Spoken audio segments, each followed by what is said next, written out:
before this short adjournment, I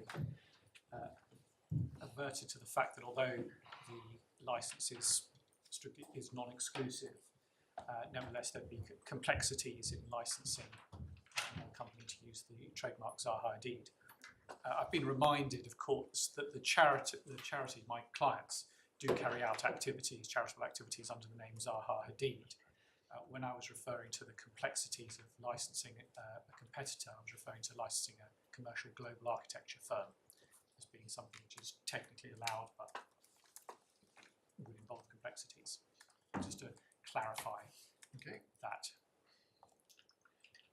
in case I express myself in a poor way.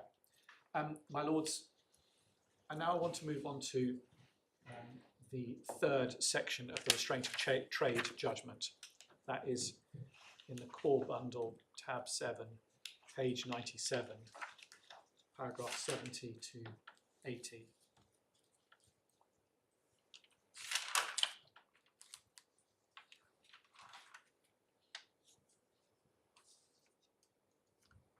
So this is the section of the judgment dealing with the second and third quantum questions, and consistently with the way it was argued, dealing with them together, because they as pointed out by a number of judges, including Lady Justice Carr, those two stages somewhat overlap. And under this heading, the judge conscientiously considered the company's submissions under this head and rejected them. So even if it could be said that there was a restraint, a relevant restraint, it was nonetheless enforceable. And again, these were evaluative determinations for the first instance judge. They're based on oral and documentary evidence that he considered at trial, and there was a lot of it. That material was highly relevant to these questions. Given that it's an evaluative determination, obviously it's for my learned friend to identify an error in this before he can get his appeal off the ground, and it simply cannot be a relevant error that the judge did not consider an unpleaded case or a case that wasn't pressed on him. And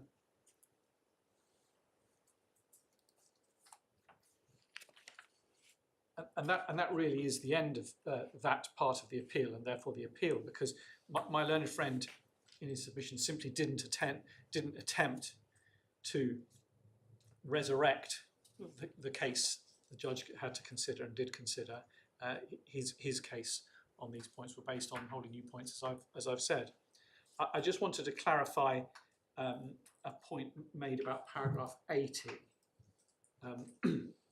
This discussion about what Dame Zaha would have agreed to if asked.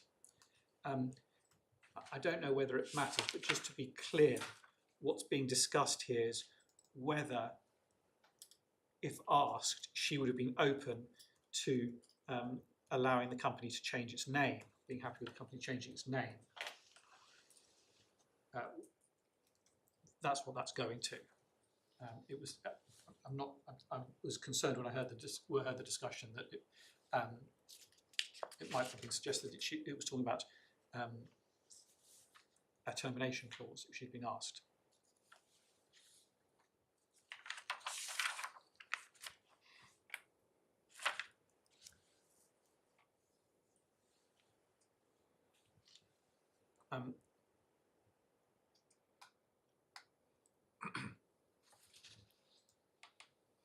On the one hand, I'm conscious that I haven't attempted to address,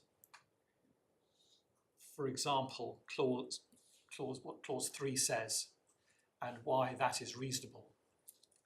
And the reason I'm not doing that is because I don't have the material, because the material doesn't exist because of the way the case was pleaded and developed.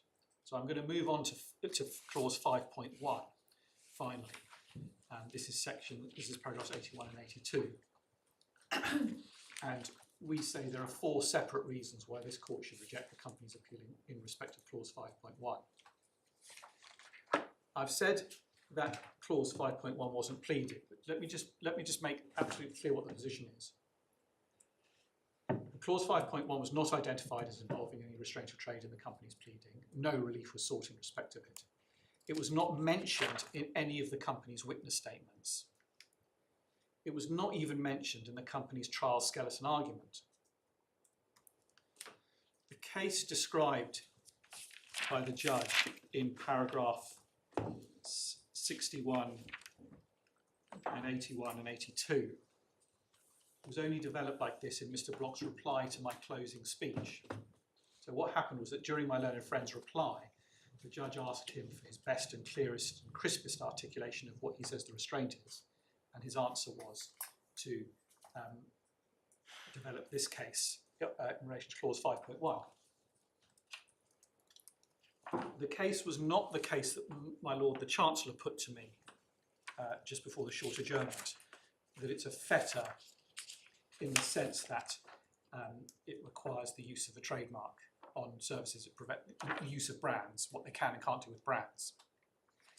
The case was that they couldn't be a very small company only doing business in a small geographical area. That was the case, which my learned friend did avert to in opening this case here. That was the case put to the judge, and which he's evaluating here. Because it wasn't pleaded nor identified in evidence, my clients didn't need any evidence on that case or the case put by my Lord. I didn't cross-examine it. I made one submission after the closing speech, as I metaphorically grabbed the judge's robe before he went out and said, "Don't forget, if you think there's any merit in that case, it wouldn't involve crossing out paragraph 12. It would involve crossing out 5.1." That was the one submission I made. I think I might have also said, "It's not pleaded." But I made, apart from that, I made 0 submissions on that clause for those reasons. If it had been discussed, we would have had a proper obviously, if it had been pleaded, we'd have dealt with all those matters, including in particular its construction. Now, this is quite important, what the proper meaning of this clause is, which has just not been addressed at all. My Lords, I think, pressed me this morning whether clause 5.1 positively requires the use of the mark by the licensee. Now, I made it quite clear that it doesn't require the use of the mark on every product, that it permits them to use other brands. I said that I accepted that there was force in the point put to me that it could be said to require use of the mark by the licensee, some use of the mark by the licensee, and that does seem to be the purpose. I remained equivocal because the full ramifications of that still to be worked out in my own head. What is important is that the company's appeal has always been based on the proposition that it does not require the use of the Zaha Hadid mark. So can I just show you? Can I show you what I mean by that? Always until oral argument before us. Yes, yes. I'm not quite sure what point it changed. So just to show you that. I think in your case it changed when I specifically asked Mr. Block whether he adopted the point. Yes, I think and he said yes. I think it was. That's when it changed. So just so that you've got it. So his skeleton argument for this court is in tab 3. The proposition runs throughout the skeleton argument. In particular, he's constantly saying we have to pay the royalty, the company has to pay the royalty regardless of use, which implies that they might generate revenue without using the mark. The 2 paragraphs I was going to show you are, first of all, 22B, little Roman. That's a bad reference. No, 22B, little Roman 1. It's on page 42.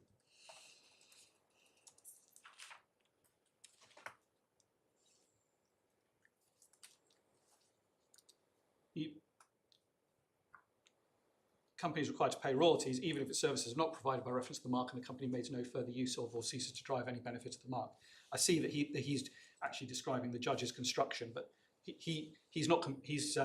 It was always his position that they have to pay even if they don't use the mark, and that goes throughout the that runs throughout the document.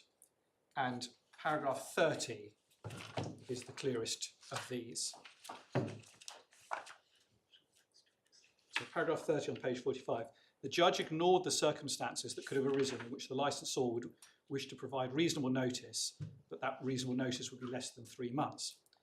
For example, if the licensee ceased to use the mark, the licensor could choose to grant an exclusive right to another user. In those circumstances, the licensor would be entitled to provide a reasonable period of notice, which might be 1 month. That all assumes that the licensee could lawfully cease to use the mark, because he's saying in that situation they might want to give 1 month notice. If that was a breach, then the licensee would have to give 0 notice. So clearly the case is predicated on the basis that they don't have to use the mark, and it was a complaint that they nevertheless have to pay royalties even if they don't use the mark. And that was to some extent explored at trial with Mr. Walker, in the sense of their ongoing and continuing desire to use the mark. Now I'm apparently expected to meet a case that this agreement is objectionable because it mandates use of the mark, when I was meeting a case put on the opposite basis. So that's the first reason to reject the case on 5.1.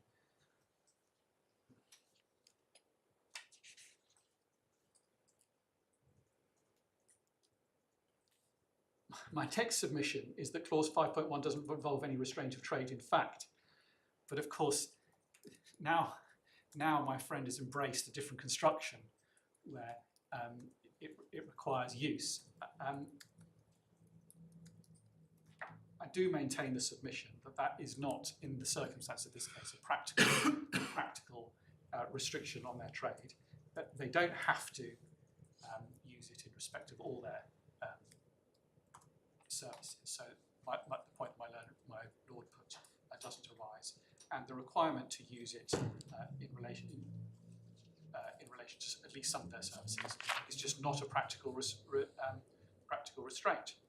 And whatever the construction, I remind your lordships of the point that the company nobody from the company has ever identified this clause as involving anything that they would ever not want to do. I should make clear that Mr. Walker, in his evidence, did give forward-looking evidence. He gave evidence that the company at the present time was trading profitably, but things could happen in the future, in which case the 6% royalty fee might be problematic, and the judge addressed that. And the point I'm making is that Mr. Walker and those advising them were looking forward. They weren't just considering, is the license agreement fine for us at the moment? They looked at the license agreement and they thought, is there anything in the future that might cause us a problem? And they didn't identify 5.1. That, I submit, is the one shred of evidence that you have in this case, which is that to the effect that it is not a practical restraint, and is not a practical restraint in situations which they could foresee. I mean, they were obviously looking for foreseeable things, and they failed to foresee any circumstances in which clause 5.1 could be problematic for them. And what that emphasises is the company's complaint about 5.1 is purely theoretical, litigation team developed, and not a practical, real problem. My third and fourth submissions is that the judge went on to in 82 to find that clause 5.1 did not engage the restraint of trade doctrine, i.e. the second quantum question, and in any event was reasonable, i.e. the third quantum question. Again, considering the case put to him, both those determinations were perfectly understandable, and a trademark licensor has a strong interest in ensuring that the licensee, their trademark is used and doesn't use its value. And he made those determinations, and those were evaluations that were open to him and complete and perfectly reasonable. And I repeat, it can't be an error for him to have failed to deal with points that my learned friend embraces from the bench or thinks up subsequently.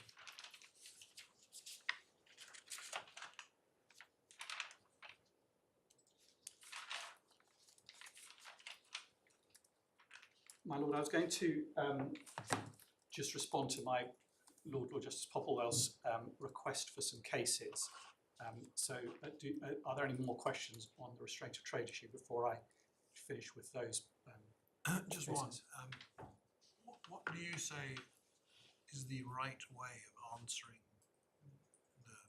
what is, for this purpose, the second quantum question? How do you answer that question? What yardstick are you applying? So, I mean, it sounds to me as though, being practical about it, the way it really works is that the reason these two things overlap is that what one does is one takes the restraint that you've identified, looks at the sorts of things about reasonableness, and if it's not in one of the existing categories, then you can apply that principle. But if it's not, then you kind of have a kind of bit of a guess about how reasonable it looks like it might be and what you think the answer to the third question might be, and then come to a view and decide it doesn't need to worry, which isn't a very satisfactory approach, but I'm struggling to see what other approach there is. I personally find it difficult to distinguish between those two questions. For example, in Peninsula Securities, one could be forgiven for thinking, well, that clause is so obviously reasonable, given the facts. Why is this being discussed at all? And I suppose it probably must follow that given any clause which wins on the second question would necessarily win on the third question. Yeah. So I don't have a good answer.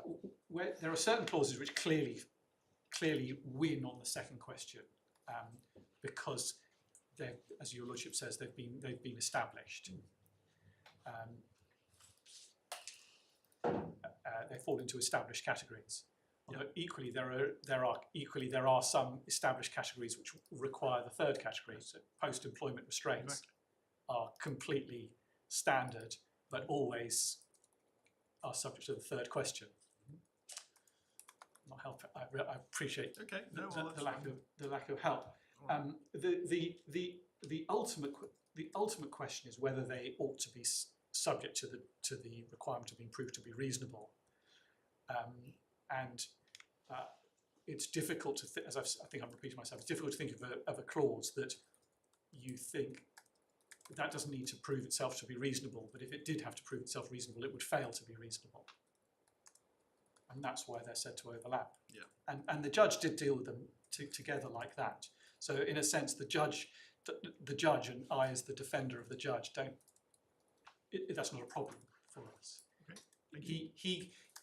The key thing is he considered all the relevant factors that have to be considered under those two overlapping headings. And it may be that because this is not an established category, it was not a case where you could conveniently separate them, whereas in Peninsula stores, it's possible to deal with them separately. All right.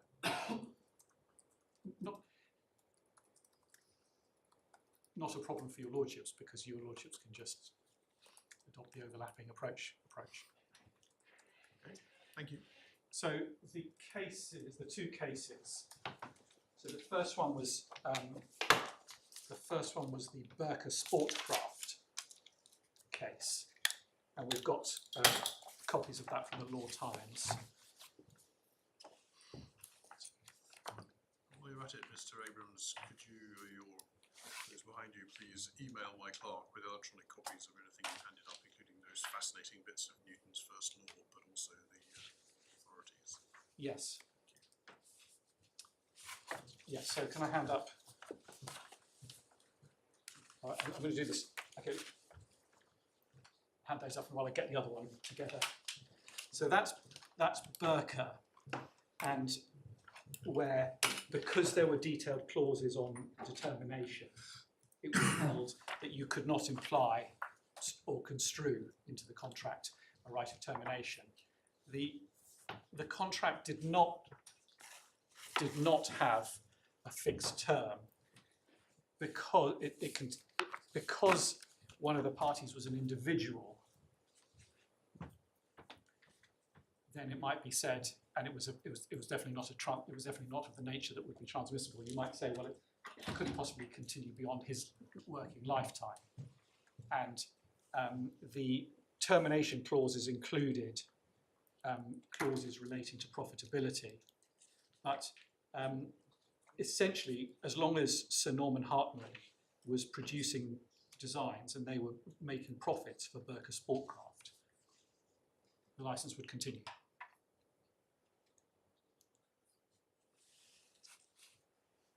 Do we pick it up in the right-hand column in 41, right in the middle? The agreement was expressed to commence on the 1st of October 1921, continue from year to year until determined by either side, as thereafter provided. Yes. And then there were determination provisions. Yeah, you see the clauses are... Particular events. Yes. And the particular events included profitability. So it could be said, it would be said against me, well, it continues as long as the contract is profitable. But it did mean that Burker Sportcraft had to continue to fulfil its side of the bargain unless and until the profitability levels cease to be reached. And crucially, the existence of terms specifying when the contract would be determined meant that it was just simply not possible to read into the contract any additional rights of termination, whether by implication or construction.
This is the case which I didn't mention before.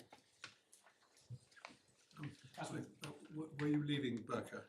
Yes, unless there's something you wanted to ask. Well, I was just obviously need to do it justice with more careful study, but just looking at the bottom of the right-hand corner of 427. it's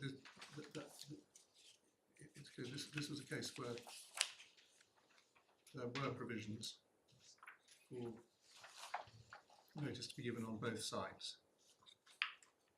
on either side. In certain circumstances, yes. In certain circumstances, and I understand your point is that because there were certain circumstances, there weren't other circumstances. Indeed.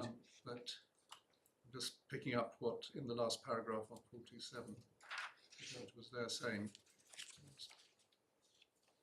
distinguishing between the situation that existed in that case and an argument which would have very great force if the agreement had contained no provision for determination at all, which is what we're.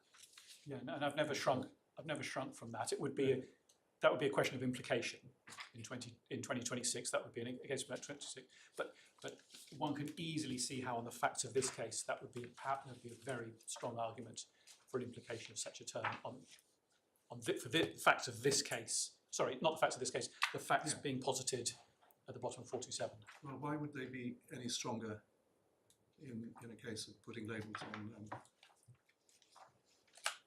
garments than they are in this case? Because that was a case where the on the one hand you'd have an individual providing his own personal services. The strongest point would be an individual providing his own personal services, and you could never bind an individual to provide services to another person without in perpetuity in that way. He was required to sponsor and approve things that they were manufacturing. Yeah, so personally approve them, which would require. I mean, if you're Norman Hartnell, that requires more than just signing whatever's put in front of you. That means actually approving. And without getting into what sponsoring means, that's more than just simply signing a piece of paper saying I approve. And given that it's who it was, that's definitely a personal obligation on an individual. So that's why I say that would be an argument that he could be bound forever. Again, just glancing at it, it looks as though the right way of characterising this case is what we see just a bit further down, 428, column 1. There's no reason in law why an agreement of this kind should not be made to continue, so long as its results are mutually satisfactory to the parties from a financial point of view. That's what the parties here seem to me to have done in their contractual rights of determination. Yes, but when it says mutually satisfactory from a financial point of view, because each had a right of determination if the agreed financial yardstick were not met. They'd specified in the contract, you can terminate if these conditions are met. Exactly. Yes. Thank you. And then the other case that's been found where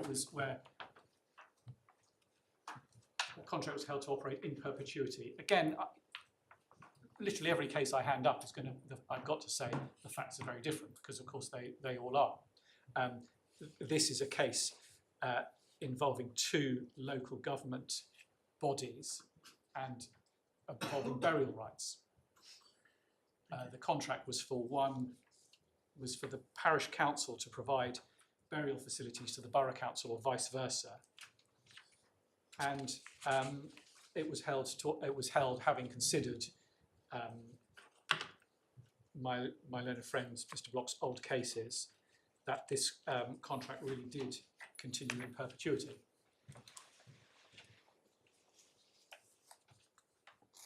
The claim was for payment under the contract. The defence was, we've terminated it, and the judge, Mr. Justice Tudor Evans, said no, you will get judgment for your unpaid fees because I find it impossible to apply a term that it can be terminated on reasonable notice.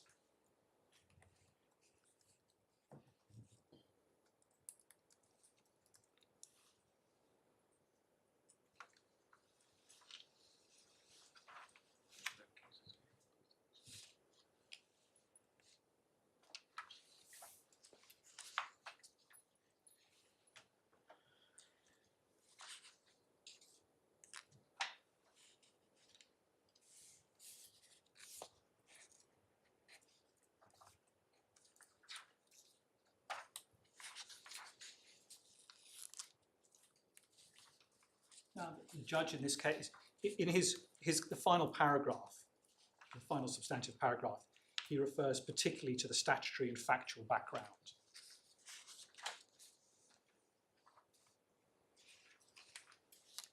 So if your lordships want to distinguish this case, it's the easiest thing in the world to do. I'd just give it as an example of a case where a judge has held that he couldn't, on the statutory factual background, imply a term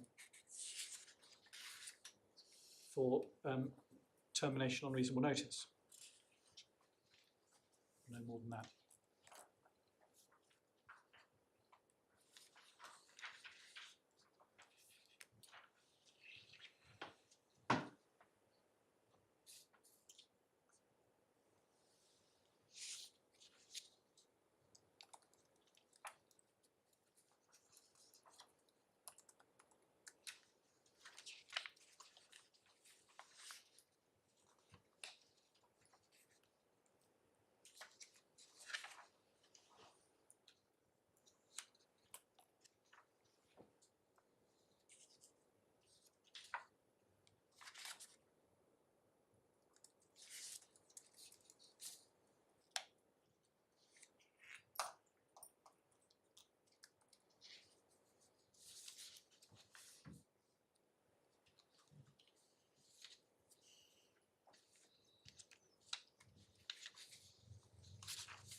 I was just looking at the bottom of 547, the conclusion paragraph, where reference is made by counsel in that case to two cases where an agreement was intended to operate in perpetuity. We've been referred to dicta from an Earthly case. Yes. Yours a Canadian decision. Yes. Okay. I mean, we can absolutely get those up and email them to you. No, I wasn't asking you to do that. Just since you've been asked to consider perpetual cases. We focused on. Sorry, I apologise. I interrupted your lordship. I was just effectively making an excuse that we focused on cases which had statements of principle, and I'm not suggesting that either of these cases contain an in-statement of principle. It obviously happens because we can see examples, but each case is so fact specific that that really I do say one should focus on the principles.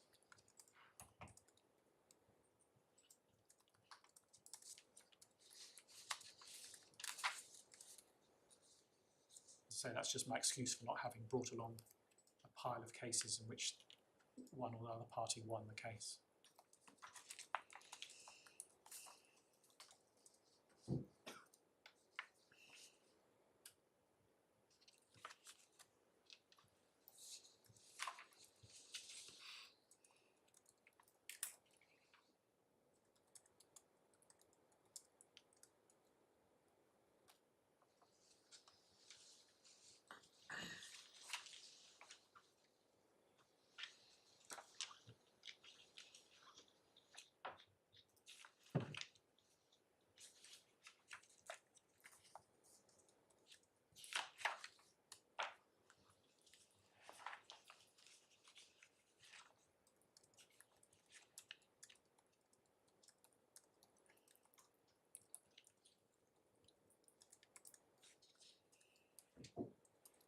Unless there's anything else that I can assist your lordships with.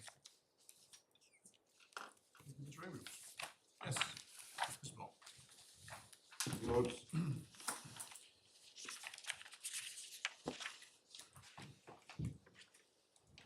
the Lords were taken to certain correspondence in the supplemental bundle particular a letter at tab 2. It's a letter from the company solicitors indicating that they wish to renegotiate the terms on which they may continue to use the marks.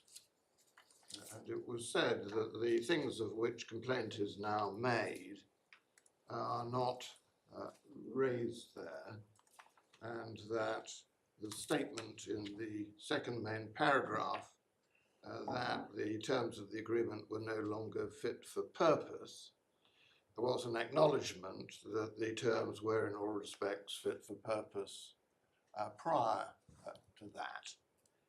That argument may not be worth addressing at any length, but what is perhaps important is to appreciate the basis on which that letter was written. If you then turn to tab 3, there is a follow-up letter in which the company solicitors indicate that having not had any substantive response to their first letter, and I'm now taking this from the second paragraph, they will need to consider terminating the trademark license agreement on reasonable notice. And it is only in response to that, in the letter from the foundation solicitors, that the dispute is crystallized, where the foundation solicitors say in the letter behind tab 4, in paragraphs 9 and 10, on the second page of the letter, page 9 of the bundle, that in fact the agreement can't be terminated at all. So any suggestion that the first of those letters indicated some general acceptance that there was no real concern on the company's part with the things of which we complain, is only potentially valid if one appreciates that we didn't realize there was a concern to advance. Don't think I need to say anything more about that correspondence.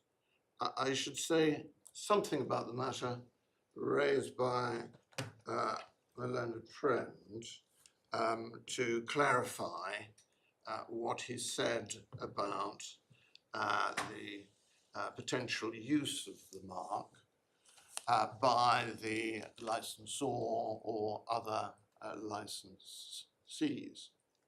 It is a non-exclusive mark, and it is now said that the intention was to suggest it would be extraordinary if the foundation, or whoever the licensor may be from time to time, would wish to compete with the licensee, compete with the company, in relation to architecture. I think both sides need to be careful about giving evidence, but the reason my learned friend clarified the position is because I drew to his attention the foundation's own accounts, which include 3 trading companies, or it may be 4, which I'm instructed do compete in certain respects in relation to the use of Zaha Hadid designs in relation to certain products. So there isn't evidence before my lord on that either way. What one can't do is proceed on the basis that it would be extraordinary. What one gets from the license, besides the fact that it is non-exclusive, is that the goodwill accrues to the licensor and can at any time be called for, in the sense that a formal assignment of goodwill can be called for. In those circumstances, one can't assume that the provisions will not operate as they appear to be designed to operate.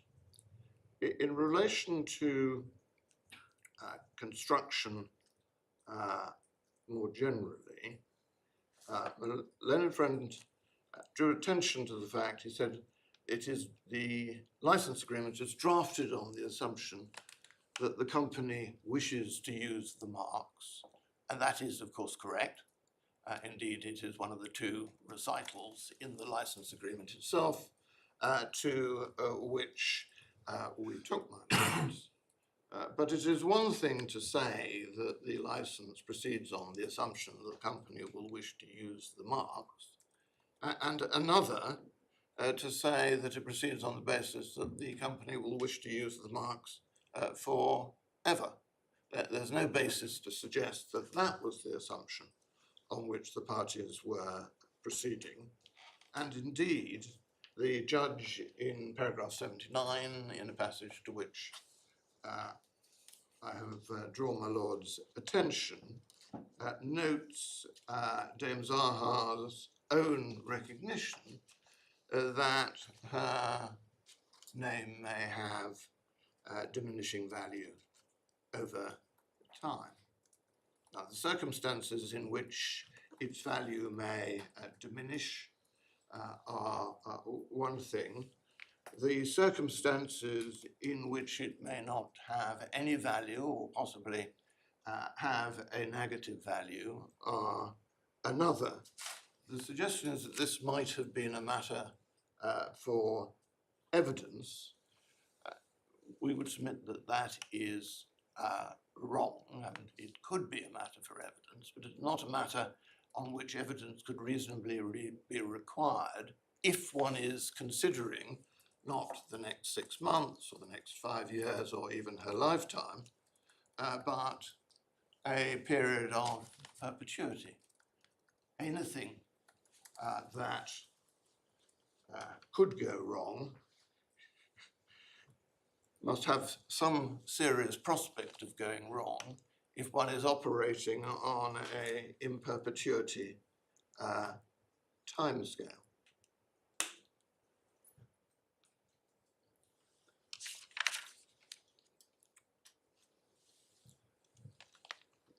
It is said that what we have sought to derive from the Martin Baker line of cases is somehow no longer valid under the most recent learning in relation to the interpretation of contracts and the distinctions to be made between the interpretation of contracts and the implication of terms. I'm not going to go to Arnold and Britain or suggest that there may be some move back towards Belize if you read Lord Leggett's judgment in later cases. What we would say is, first of all, that as in Wood and Capita, as observed by Lord Hodge there has not been a dramatic change in the approach to construction marked by any of the cases that were cited. The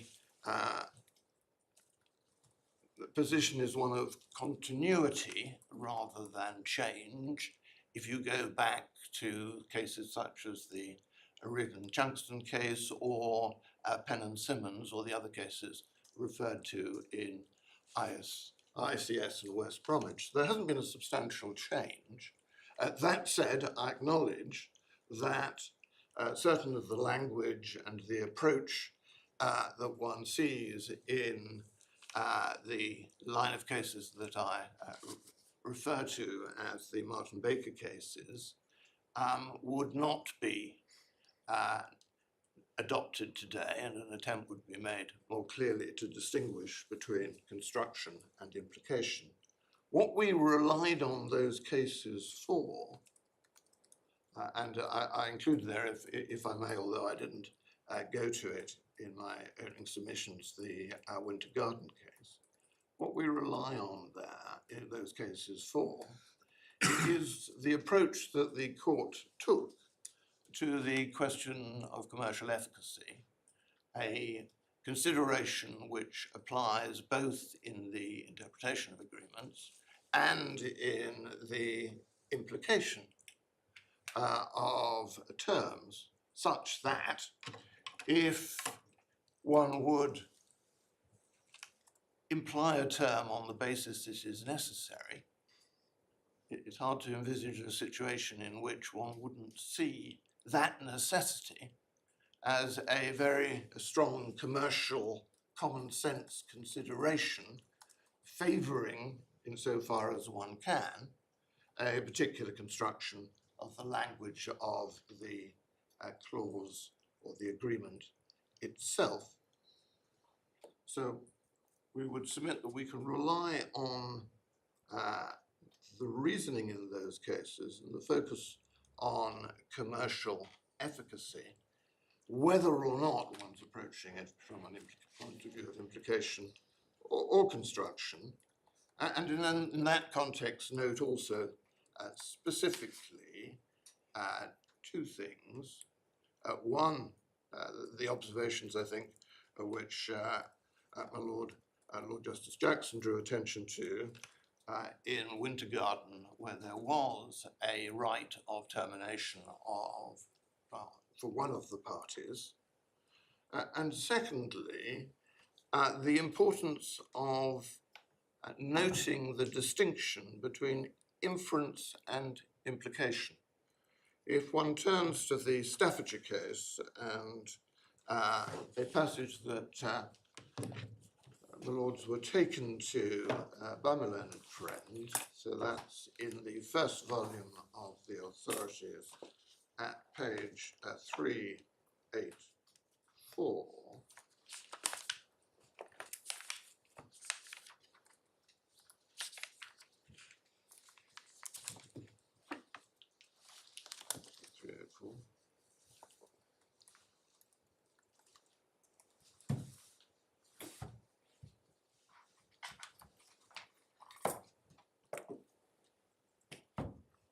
One sees that in the judgment of Lord Justice Gough on that page, in construing the words at all times hereafter in the second paragraph of his judgment, he goes on and states towards the bottom of that paragraph, starting at F. Even so, with respect, I think the judge went too far on this point, since the words are, in my view, capable of meaning at all times hereafter, during the subsistence of this agreement. And the question is, therefore, whether there are any grounds for inferring power of determination. And what one considers, once the words are capable of bearing such a meaning, when seeking to draw an inference, may be essentially the same as what one would consider when the words aren't capable of bearing such a meaning, to imply a term. And of course, in deciding whether or not the words may be capable, when one is dealing with a document which shows some evidence of a sloppy or ill-considered drafting, and where there is a sufficient call as a matter of common commercial sense to do so, but one may find a capability in the language in circumstances where one might not otherwise do so. We accept, of course, and it's a point that my learned friend made by reference to a passage from Lewison on interpretation, that the fact that there are other termination provisions in the agreement may be a significant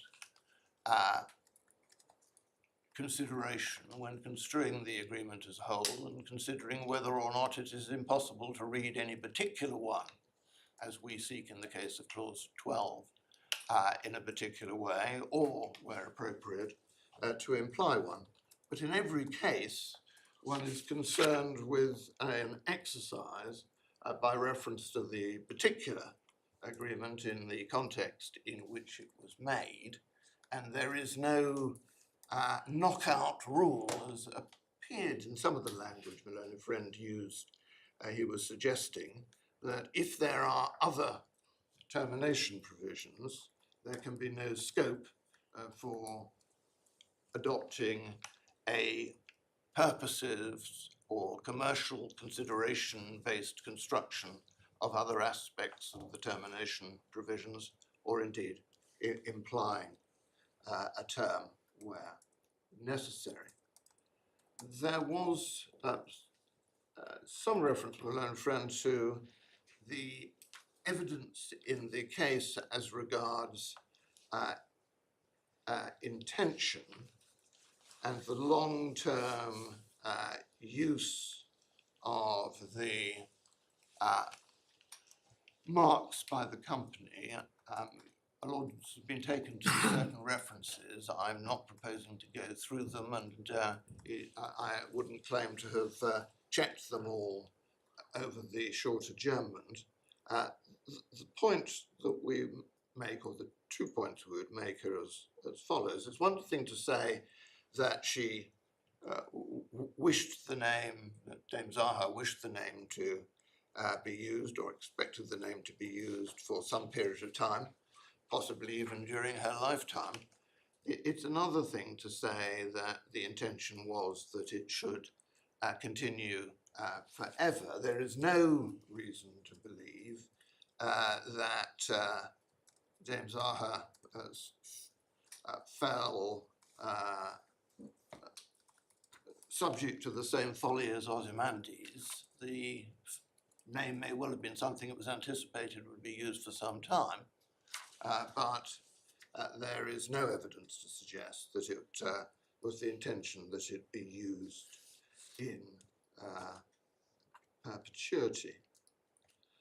The next point that I was going to touch upon related to clause 5.1 and whether or not that requires the company to act in a way which may be non-commercial. My learned friend said it's perfectly possible to read it as not requiring that we do anything non-commercial.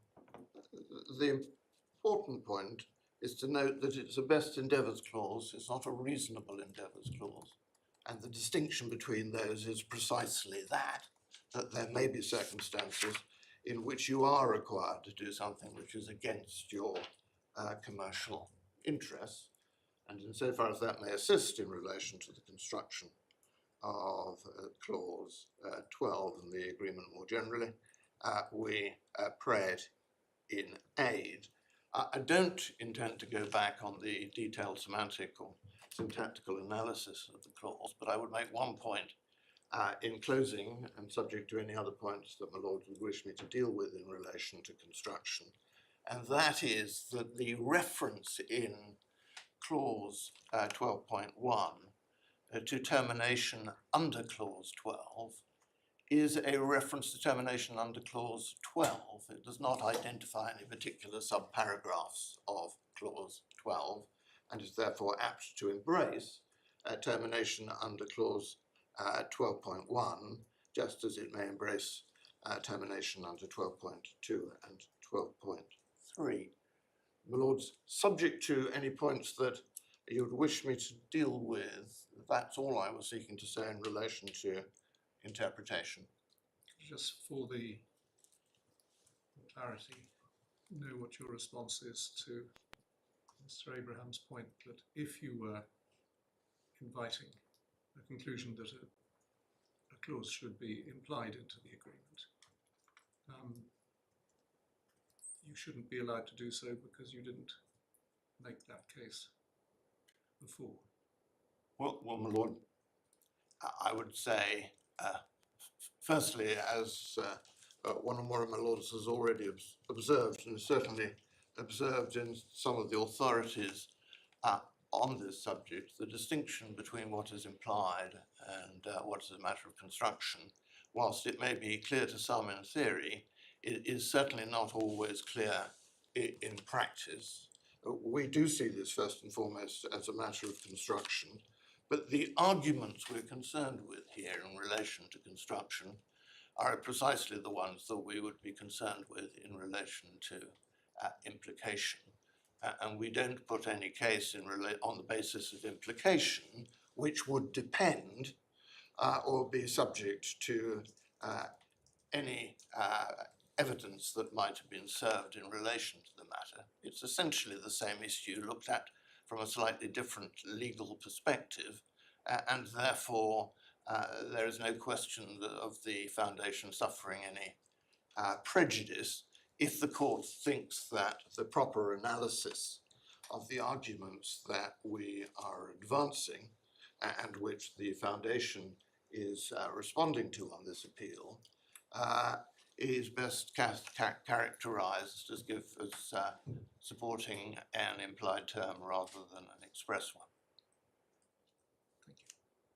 Mr. Block, if you will forgive me, I cannot help but observe that you are the people who made the difficulty about what you said is a lack of clarity between construction and implication. So for you to now stand there and say, well, of course, it's all very difficult, it is your side who drew a line which you now tell us is not an easy one. But if you'll forgive me getting that off my chest, it's not a question. You're perfectly entitled to smile politely and move on to your next point, Mr. Block, but I'm afraid I couldn't let that go. It's not a question, my lord, in part because I can't answer it. I go on then to the question of restraint of trade. And in relation to the question of restraint of trade, start with an observation, in fact, from the XR Touring case. So that's in the second bundle of authorities behind tab 30 and page 1054. And I really only go to this for a statement of the obvious, but a statement of the obvious that may have more emphasis if by going to an authority it slows me down. At paragraph 20, in the judgment there of Lord Justice Bean, he observes it is axiomatic that before deciding whether a contractual provision in restraint of trade is reasonable, the court must first decide what it means. And of course, that is a prior step to any assessment of the terms of an agreement under the restraint of trade doctrine.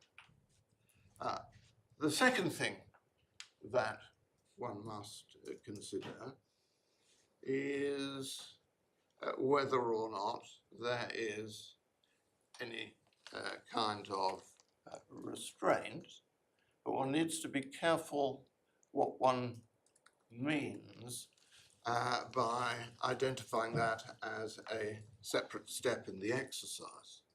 The foundation accepts that the starting point is the speech of Lord Parker in the Adelaide steamship case, and therefore that we are concerned with restraint of trade in the sense of a restraint on a party's acting as he chooses in the exercise of his trade. We're not concerned simply with the restraints in the sense of things that are formulated as stopping a party from acting in a particular way. It includes provisions which may require a party to act in a particular way. And of course, it is our submission that judged in that way, there are many provisions in this license agreement which are restraints in that sense. Not simply clause 5.1, which requires us to keep our foot to the floor, our foot on the accelerator at all times, not simply the poison pill consequences of the royalty provisions, but also as I believe my Lord the Chancellor observed in relation to the quality control provisions, where we may be restricted in the type of quality of business that we choose to conduct. It doesn't follow that any of those provisions fall foul of the doctrine, but they are undoubtedly, we would submit, and without any need for evidence, restraints. There is nothing, we would submit, in the authorities to suggest that there are any restraints of that kind which might be judged to be unreasonable and yet can be, as it were, excluded by a prior step because they are not relevant restraints. And that is why we focused on precisely what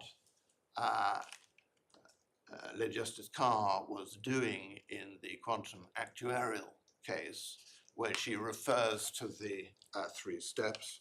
And without wishing to repeat that, but just, if I may, to clarify where our position departs from that just developed by my learned friend. If one turns to quantum actuarial, so a second volume of the authorities, tab 24, starting at page 885, and proceed to the section headed discussion at page 908, my lords will recall that I went through the quantum actuarial judgment to bring out the structure of it, the identification of the 2 distinct stages, the triage stage and then the reasonableness test stage, and then the section that dealt with the interplay between the 2 of them, which was at 907. If one goes to 908, the 3 steps on to which the learned friend attaches great significance have been adopted as a matter of convenience when considering the threshold test, which it is apparent there and is entirely clear when one looks at grounds 70 to 72, is the test for the first of the 2 stages of the exercise. So there is no separate exercise to be done once one's identified a restraint in the very general sense in which this agreement manifestly includes restraints.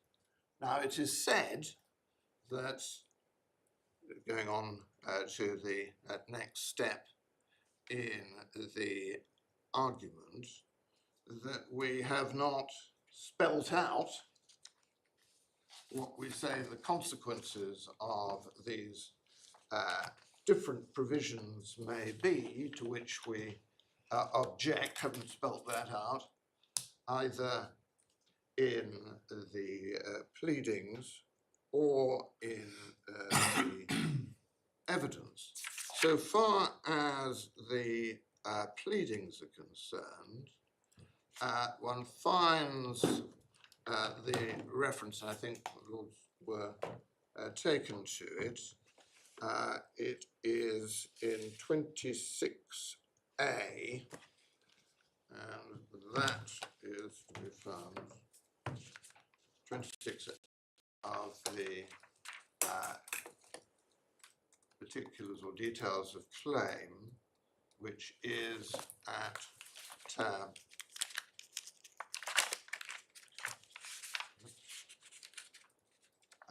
11, page 115.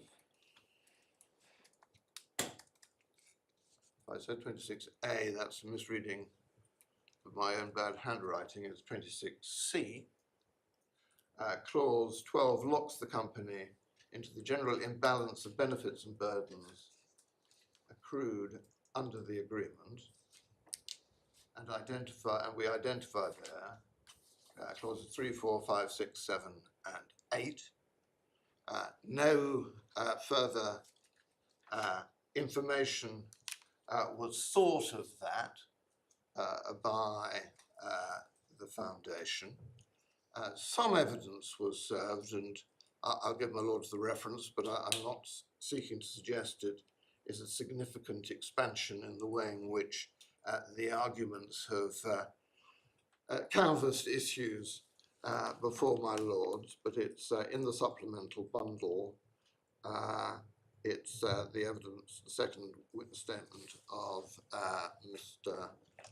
Walker behind tab 8 at page 50, and from my recollection it's, I think, paragraphs 43 to 48. I don't claim that that is going to advance matters greatly, and therefore I have to take on the complaint that we're advancing a case without appropriate evidence and without, in circumstances where the foundation is prejudiced, since it might have itself wished to advance evidence. We've seen from the cases which are already before the court that the extent to which evidence may be required may in part depend on the nature of the restraints that are being considered. An example of a case which I should have gone to yesterday perhaps in answer to a question by my Lord, Lord Justice Jackson, which deals with this, is the XR touring case, because that is a summary judgment case, and there is consideration there of whether or not the clauses were such that evidence could have made any difference. In this case, we say it is, leaving aside the fact they were on notice of the nature of the claim, because that was our pleaded claim, so this isn't a matter on which evidence is going to greatly assist the court, if assisted at all, since we're talking about what may happen, not this year or next year or in the lifetime of Dame Zaha, but at any time in the future. And by that I don't mean the foreseeable future, I mean beyond the foreseeable future, beyond the horizon, because that is the nature of the restraint with which we are dealing here. And that's not an issue, or those are not issues where one needs to look at more than the nature of the agreement and the restrictions in the terms in which we're able to present it to the court, and the court has been considering it in the course of the last 2 days. It's the other point, of course, to emphasize in relation to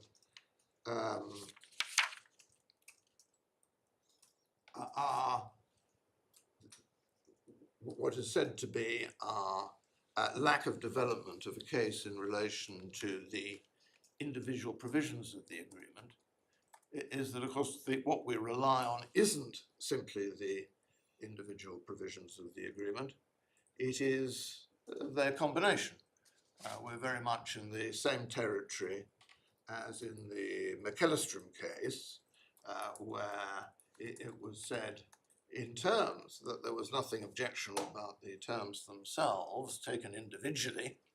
It was the combination which operated so as to prevent the members of the society from selling to anyone else than the society without the consent of the society. But looked at individually, all of the terms individually might be perfectly acceptable.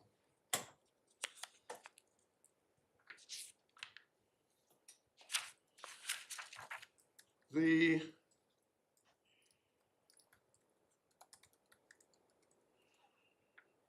point that I would then